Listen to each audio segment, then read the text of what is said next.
അസ്സലാമു അലൈക്കും വറഹ്മത്തുള്ളാഹി വബറകാതുഹു. അൽഹംദുലില്ലാഹി റബ്ബിൽ ആലമീൻ അർറഹ്മാനിർ റഹീം മാലികി യൗമിദ്ദീൻ വഉസല്ലി വഉസല്ലിം അലൻ നബിയിൽ മബ്ഊസി റഹ്മത്തൻ ലിൽ ആലമീൻ നബിയിന വഹബീബിന മുഹമ്മദിൻ വആലിഹി വസഹ്ബി അജ്മഈൻ വബഅദ്.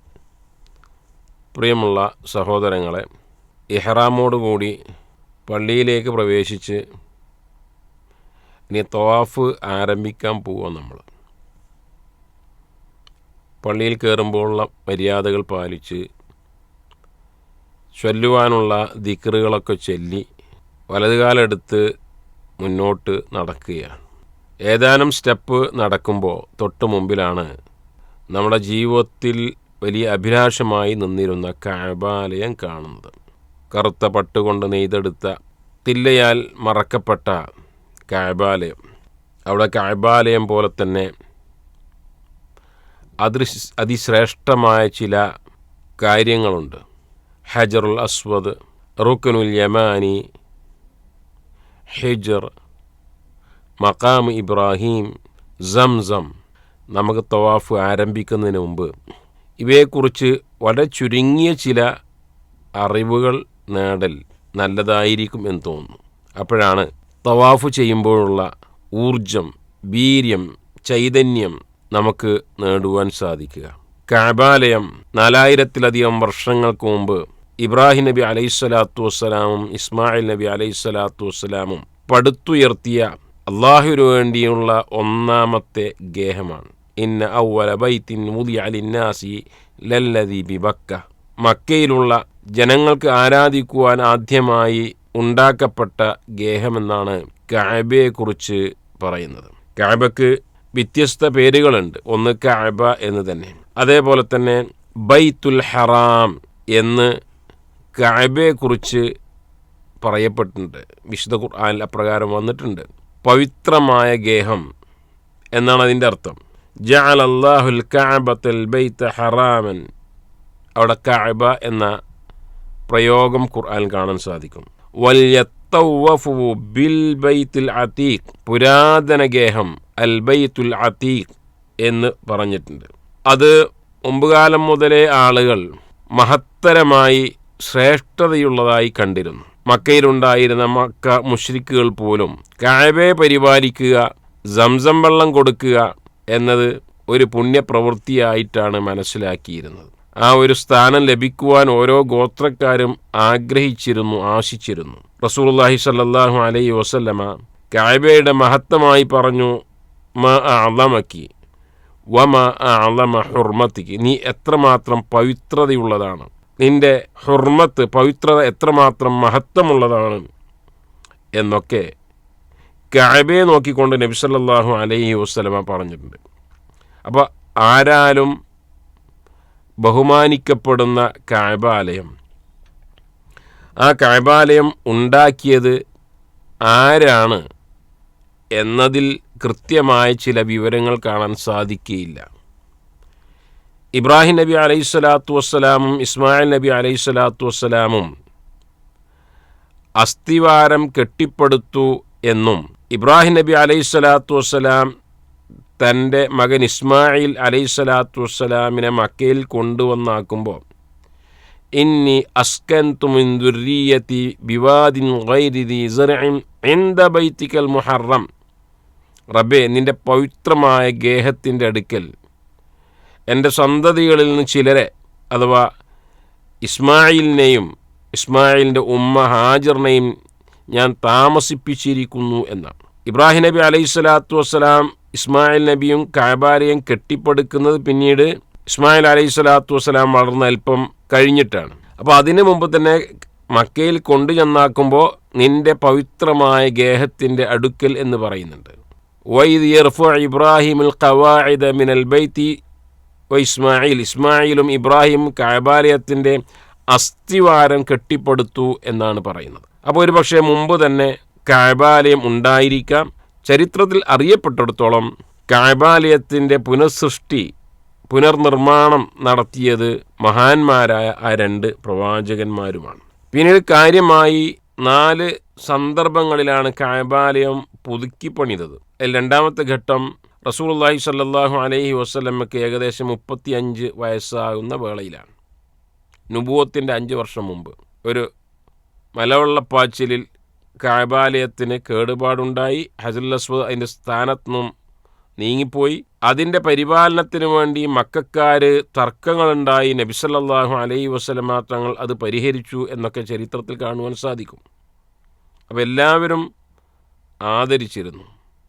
അതുകൊണ്ടാണ് മക്കയിലുണ്ടായിരുന്ന ആളുകൾ തങ്ങൾ പവിത്രമായി കാണുന്ന അവരുടെ ദൈവങ്ങളെ, വിഗ്രഹങ്ങളെ കഅബക്ക് അകത്തും പുറത്തുമായി പ്രതിഷ്ഠിച്ചിരുന്നത്. അപ്പോൾ രണ്ടാമത്തെ ഘട്ടം നബി സല്ലല്ലാഹു അലൈഹി വസല്ലമ ജീവിച്ചിരിക്കുന്ന കാലഘട്ടത്തിൽ നുബുവത്തിന് മുമ്പുണ്ടായ മക്കയിലുണ്ടായിരുന്ന ആളുകൾ കഅബാലയം പുതുക്കിപ്പണിതാണ്. ആ പുതുക്കിപ്പണിതതിൽ ചില കുറവുകളുണ്ടായി. ഇബ്രാഹിം നബി അലൈഹി സ്വലാത്തു വസ്സലാം പുതുക്കിപ്പണിത പൂർണ്ണമായ രൂപത്തിൽ അവർക്ക് പുതുക്കിപ്പണിയാൻ സാധിച്ചില്ല. വടക്ക് ഭാഗത്ത് ആർച്ച് രൂപത്തിലാണ് ഇബ്രാഹിം നബി അലൈഹി സ്വലാത്തു വസ്സലാം കഅബാലയം ഉണ്ടാക്കിയത്. എന്നാൽ പലിശയിൽ നിന്നും ഹറാമിൽ നിന്നും മുക്തമായ പണം, ശുദ്ധമായ പണം കൊണ്ട് കഅബാലയം പൂർണ്ണമായ രൂപത്തിൽ അവർക്ക് നിർമ്മിക്കാൻ സാധ്യമല്ലാതെ വന്നപ്പോൾ ആ ഭാഗം അവർ ഒഴിവാക്കിക്കൊണ്ടാണ് കഅബാലയം ഉണ്ടാക്കിയത്. അതിനാണെന്ന് ഈ ഹിജ്ർ എന്ന് പറയും. ചില ആളുകൾ ഹിജ്ർ ഇസ്മായിൽ എന്ന് പറയും. എന്നാൽ ഹിജ്ർ അല്ലെങ്കിൽ ഹിത്തീം എന്നൊക്കെയാണ് അതിന് പറയുക. അതും കൂടെ ഉൾക്കൊണ്ടുകൊണ്ടാണ് കഅബാലയം ഉള്ളത്.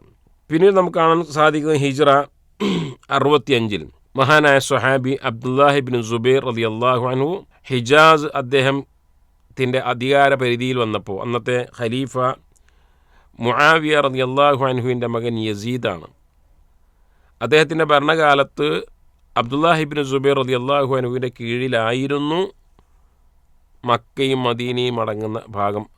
റസൂലുള്ളാഹി സ്വല്ലല്ലാഹു അലൈഹി വസല്ലം ആഗ്രഹിച്ചിരുന്നു. ഒരിക്കൽ ആയിഷ റളിയല്ലാഹു അൻഹയോട് പറയുകയുണ്ടായി, ആയിഷ, ഈ ആളുകൾ പുതുതായി ഇസ്ലാം സ്വീകരിച്ച ആളുകളുണ്ട്.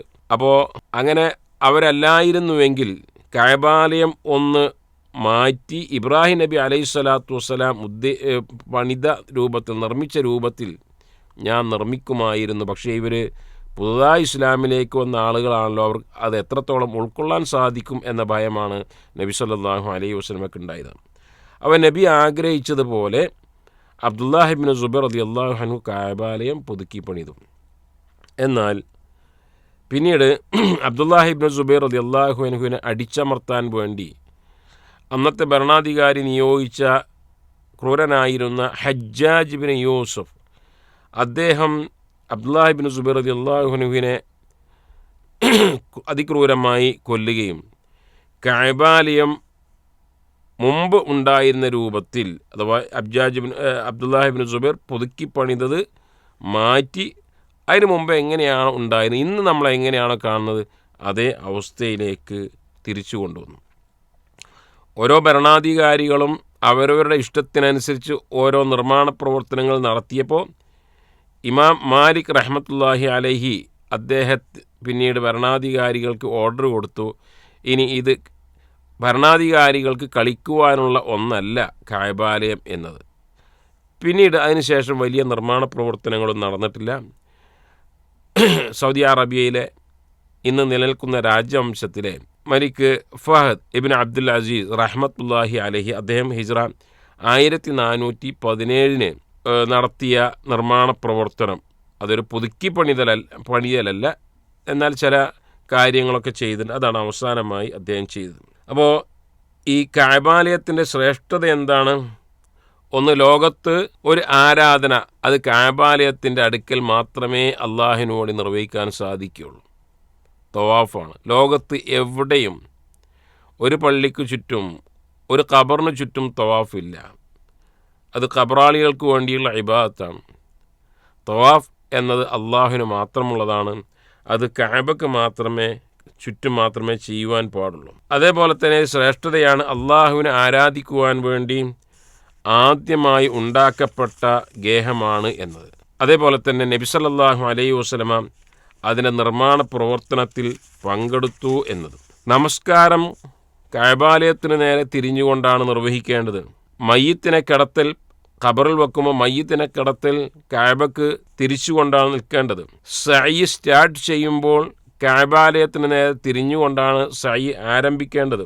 ഒരു ഉരുവിനെ അറക്കുമ്പോൾ ഖിബിലക്ക് നേരെ അഥവാ കഅബാലയത്തിലേക്ക് തിരിച്ചുകൊണ്ടാണ് കിടത്തേണ്ടത്.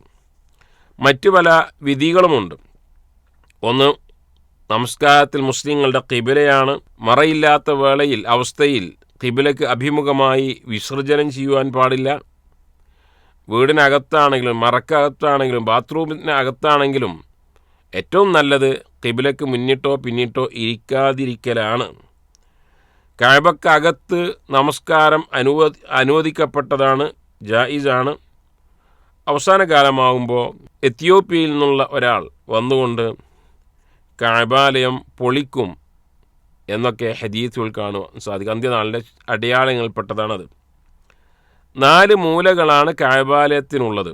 കഅബാലയത്തിൻ്റെ വാതിൽ നിൽക്കുന്ന ഭാഗം കിഴക്ക് ഭാഗമാണ്. അപ്പോൾ കിഴക്ക് തെക്ക് ഭാഗത്തുള്ള മൂലയാണ് ഹജർ അസ്വദ് ഉള്ളത്.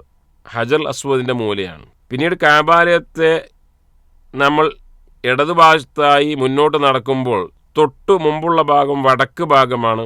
ആ ഭാഗത്തിനാണ് റുക്നു അൽ ഇറാഖി അല്ലെങ്കിൽ റുക്നു ഷിമാലി എന്നൊക്കെ പറയുക. അവിടെയാണ് ഹിജർ അല്ലെങ്കിൽ ഹെത്വീം എന്ന് പറയുന്ന സ്ഥലം. റുക്നുൽ ഇറാഖി കഴിഞ്ഞ് വീണ്ടും മുന്നോട്ട് ഇടതുഭാഗത്തായി മുന്നോട്ട് നടക്കുമ്പോൾ അവിടെ പടിഞ്ഞാറ് ഭാഗമാണ്. കഅബാലയം നിൽക്കുന്ന വാതിൽ നിൽക്കുന്ന ഭാഗം കിഴക്കാണെങ്കിൽ അതിന് നേരെ ഓപ്പോസിറ്റുള്ള ഭാഗം പടിഞ്ഞാറ് ഭാഗമാണ്. അവിടെയാണ് റുക്നു ഷാമി എന്ന് പറയുന്നത്. പിന്നീട് തൊട്ട് ശേഷം വരുന്ന ഭാഗം അത് തെക്ക് ഭാഗമാണ്. തെക്ക് കിഴക്ക് ഭാഗത്തുള്ള മൂല അതിനാണ് റുക്നുൽ യമാനി എന്ന് പറയുക. റുക്നുൽ യമാനി എന്ന് പറയുക. അവിടെ കൈകൊണ്ട് സ്പർശിക്കാൻ, ചുംബിക്കാൻ പാടില്ല. ഹജർ അസ്വദിൻ്റെ മൂലയിൽ ഒന്നുകിൽ ഹജർ അസ്വദ് നേരിട്ട് ചുംബിക്കാം, അല്ലെങ്കിൽ കൈകൊണ്ട് തടവി കൈ ചുംബിക്കാം, അല്ലെങ്കിൽ കൈ വടിയോ മറ്റോ ഉണ്ടെങ്കിൽ അത് ഹജർ അസ്വദ് സ്പർശിച്ച് ചുംബിക്കാം. ഇതൊക്കെയാണ് 4 മൂലകളായി നമ്മൾ മനസ്സിലാക്കേണ്ടത്. ഹജർ അസ്വദിൻ്റെയും കഅബയുടെ വാതിലിൻ്റെയും ഇടയിലുള്ള ഭാഗത്തിന് മുൽത്തസം എന്നാണ് പറയുക. അവിടെ പ്രാർത്ഥനയ്ക്ക് പ്രത്യേകം ഉത്തരം ലഭിക്കുന്ന ഒരു ഭാഗമായിട്ടാണ് പഠിപ്പിക്കപ്പെട്ടിരിക്കുന്നത്. സഹാബിമാർ പലരും നെഞ്ച് അങ്ങോട്ട് ചേർത്ത് വെച്ചുകൊണ്ട് കഅബയിലേക്ക് ചാരി നിന്ന് പ്രാർത്ഥിച്ചതായി കാണുവാൻ സാധിക്കും. അതേപോലെ തന്നെ കഅബാലയത്തിൻ്റെ ഓരോ ഭാഗത്തുനിന്നും ബർക്കത്തെടുക്കുക എന്ന ഉദ്ദേശത്തോടു കൂടി ആളുകൾ തങ്ങളുടെ മയ്യിത്ത് സംസ്കരിക്കുന്ന വേളയിൽ ഉള്ള തുണിയാണ് എന്ന് പറഞ്ഞ് സംസം വെള്ളത്തിൽ മുക്കി കഅബാലയത്തെ ആകെ തുടക്കാറുണ്ട്. ഓരോ ഭാഗത്തും ആളുകൾ തൂങ്ങി നിൽക്കാറുണ്ട്. മാത്രമല്ല എല്ലാ മൂലകളിലും തൊട്ടു ചുംബിക്കാറുണ്ട്. അതൊക്കെ മുൻഗാമികൾ സ്വഹാബിമാര അടക്കമുള്ള ആളുകൾ എതിർത്തതാണ്. കഅബാലയം അള്ളാഹുവിൻ്റെ ഗേഹമാണ്. അതോടൊപ്പം അവിടെ നടക്കേണ്ടത് ഇസ്ലാം അനുവദിച്ച രൂപത്തിലുള്ള പ്രവൃത്തികൾ മാത്രമായിരിക്കണം എന്നും നമ്മൾ മനസ്സിലാക്കണം. ഹിജർ എന്ന് പറയുന്ന ഭാഗത്തെക്കുറിച്ച് നമ്മൾ മനസ്സിലാക്കി. അത് കഅബക്ക് അകത്തുള്ള ഒരു ഭാഗമാണ്. കഅബാലയത്തിന് അകത്താണ് ഉള്ളത്. അതുകൊണ്ട് തന്നെ തവാഫ് ചെയ്യുന്ന ആളുകൾ ഒരിക്കലും അതിൻ്റെ ഉള്ളിലൂടെ പ്രവേശിക്കുവാൻ പാടില്ല. കഅബക്ക് അകത്ത് നമസ്കരിക്കണം എന്ന് ആർക്കെങ്കിലും താല്പര്യമുണ്ടെങ്കിൽ ഈ പറയുന്ന ഹിജറിൽ നമസ്കരിച്ചാൽ മതി. ഒരിക്കൽ നബി സല്ലല്ലാഹു അലൈഹി വസല്ലമ ആയിഷ റളിയല്ലാഹു അൻഹയോട് പറയുന്നുണ്ട്, അവർക്ക് കഅബക്ക് അകത്ത് നമസ്കരിക്കണം എന്ന് പറഞ്ഞപ്പോൾ എങ്കിൽ ഹിജറിൽ നമസ്കരിക്കുക എന്നത്. ചില ആളുകൾ തെറ്റിദ്ധരിച്ചതുപോലെ ഹിജറിലാണ്, ഹിജർ ഇസ്മായിൽ എന്നവർ പറയും, അവിടെയാണ് ഇസ്മായിൽ അലൈഹി സ്വലാത്തു വസ്സലാമിൻ്റെ ഖബർ എന്നാണ്. അങ്ങനെ ഒന്ന് നമുക്ക് പ്രമാണങ്ങളിൽ നിന്ന് മനസ്സിലാക്കുവാൻ സാധിക്കുകയില്ല. മാത്രമല്ല അറിയപ്പെട്ടിടത്തോളം പ്രവാചകന്മാരുടെ കൂട്ടത്തിൽ അള്ളാഹുവിൻ്റെ റസൂൽ സല്ലല്ലാഹു അലൈഹി വസല്ലമയുടെ ഖബർ മാത്രമാണ് ഇന്ന സ്ഥലത്തുള്ളത് എന്ന് പറയുവാൻ സാധിക്കുകയുള്ളൂ. ഇസ്മായിൽ അലൈഹി സ്വലാത്തു വസ്സലാമിനെ മറമാടിയത് ആ ഭാഗത്താണ് എന്ന് കൃത്യമായി മനസ്സിലാക്കുവാൻ സാധിക്കുകയില്ല. റുക്നുൽ യമാനി കഴിഞ്ഞ് ഹജൽ അസ്വദ് വരെ ഉള്ള സമയത്ത് നമ്മൾ തവാഫ് ചെയ്യുമ്പോൾ ചൊല്ലേണ്ട പ്രാർത്ഥനയാണ് റബ്ബന ആതിന ഫിദ്ദുനിയ ഹസന വഫിൽ ആഖിറതി ഹസന വഖിന അദാബന്നാർ. റുക്നുൽ യമാനിയിൽ ആ മൂലയിൽ സ്പർശിക്കുക മാത്രം, അവിടെ ചുംബിക്കുവാനോ അവിടെ കൈകൊണ്ട് സ്പർശിച്ചുകൊണ്ട് കൈ ചുംബിക്കുവാനോ പാടില്ല. എന്നാൽ ഹജറുൽ അസ്വദ് അവിടെ നമ്മൾ ഹജറുൽ അസ്വദ് ചുംബിക്കാം, തൊട്ടുമുത്താം, നേരത്തെ പറഞ്ഞ പോലെയൊക്കെ ചെയ്യാം. അവിടെ പ്രത്യേകം ഒരു കാര്യം ശ്രദ്ധിക്കേണ്ടത്, ഹജറുൽ അസ്വദ് ചുംബിക്കൽ സുന്നത്താണ്. അതൊക്കെ അതിനുള്ള അവസരം ലഭിക്കുമ്പോൾ മാത്രമാണ്. എന്നാൽ അതിനു വേണ്ടി നമ്മുടെ കാരണത്താൽ ആളുകളെ തിക്കിത്തിരക്കുക, മറ്റുള്ള ആളുകളെ പ്രയാസപ്പെടുത്തുക, നമ്മളെ തിക്കും തിരക്കും കാരണത്താൽ ഒരാൾ നിലത്ത് വീണ് മരിക്കാൻ ഇടയായി കഴിഞ്ഞാൽ അതിൻ്റെയൊക്കെ കുറ്റം നമ്മൾ വഹിക്കേണ്ടി വരും. ഒരു സുന്നത്തെടുക്കാൻ വേണ്ടി കഅബാലയത്തിൻ്റെ അടുക്കൽ വെച്ച് വലിയ പരിക്കുകൾ എടുക്കുക എന്നുള്ളത് വലിയ ദോഷമായി തന്നെ നമ്മൾ മനസ്സിലാക്കണം. ഒരിക്കലും അത്തരത്തിലുള്ള തിക്കും തിരക്കും ഉണ്ടാക്കി അദബില്ലാത്ത രൂപത്തിൽ പെരുമാറേണ്ട സ്ഥലമല്ല കഅബയുടെ പരിസരം എന്ന് മനസ്സിലാക്കുക. വർഷത്തിൽ 2 തവണകളിലായി കഅബയുടെ കില്ല മാറ്റാറുണ്ട്. അത് ഒന്ന് അറഫ ദിവസത്തിൻ്റെ അന്നാണ്. നബി സല്ലല്ലാഹു അലൈഹി വസല്ലമയുടെ ആഗ്രഹം മുമ്പുണ്ടായിരുന്നത് പോലെ കഅബയുടെ വാതിൽ താഴെ ആക്കണമെന്നായിരുന്നു. അബ്ദുല്ലാഹി ഇബ്നു സുബൈർ റളിയല്ലാഹുവിന് അപ്രകാരം ആക്കുകയും ചെയ്തിരുന്നു. പക്ഷേ ഇന്ന് ആ ഒരു രൂപത്തിലല്ല നിലവിലുള്ളത്. മുമ്പ് മക്കയിലുണ്ടായിരുന്ന ആളുകൾ ഏത് രൂപത്തിലാണോ ഉണ്ടാക്കിയിരുന്നത് ആ ഒരു രൂപത്തിൽ തന്നെയാണ് നമുക്ക് കാണുവാൻ സാധിക്കുക. അപ്പോൾ ഈ കഅബയാണ് നമ്മൾ തവാഫ് ചെയ്യാൻ പോകുന്നത്. അതിൻ്റെ ചരിത്രങ്ങളൊക്കെ നമ്മുടെ മനസ്സിലൂടെ കടന്നു പോകണം. അങ്ങനെ ഒരു വലിയ ചരിത്ര സത്യങ്ങൾ മനസ്സിലേറ്റിക്കൊണ്ട് അള്ളാഹുവിനോടുള്ള ഇബാദത്ത് മുന്നിൽ കണ്ടുകൊണ്ട് തവാഫ് ചെയ്യുക. അള്ളാഹു അനുഗ്രഹിക്കുമാറാട്ടെ.